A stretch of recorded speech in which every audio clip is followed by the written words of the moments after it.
Next up, Senegal have parted ways with their new head coach, Pape Thiaw, nearly 2 weeks after the country's exit from the Football World Cup. The Senegalese Football Federation said it terminated the 45-year-old's contract after reviewing the team's performance and future prospects.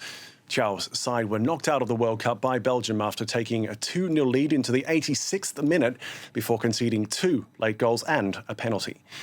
Well, to talk more about this, we can now speak to Ojara Babatunde, journalist and African football specialist based here in Paris. Ojara, thanks very much for joining us. A disappointing exit from the World Cup, but just months ago, Thiaw took the Teranga Lions to the final of the Africa Cup of Nations, and the victory, depending on who you would ask. Does his sacking come as a surprise? I mean, considering how, thank you for having me, considering how Senegal's World Cup campaign ended, so it didn't come as a surprise to me. We saw them, from about 10 minutes to being the first, qualifying to the quarterfinals, we saw them lose the 2 goals lead to Belgium. So it wasn't a shock when the news broke that the coach has been relieved of his duties. And so one of the main questions going around at the moment, who is likely to replace him? Any names being floated about yet?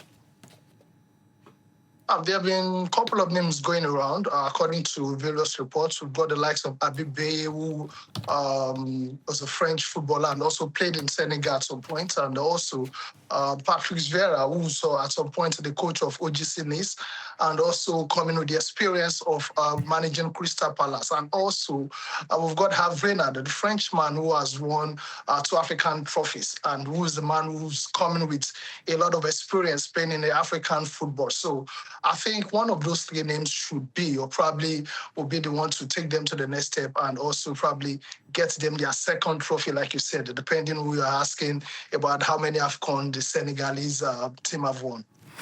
Right, now, while we're waiting for any news on the announcement of who's going to replace him, I wonder to what extent is all of this just being seen as more than just a sporting failure? There appear to be many questions over the organisation of Senegal's World Cup campaign. Yes, a lot have been said since they were knocked out by Belgium. I think an hour ago, the president of the Senegalese Federation came on here to say, in a press conference saying their team doctor, he didn't know he's a gynecologist and he has to be relieved of his duties as well. So a lot of things, to tell you, goes beyond the football setting and everything is coming to play.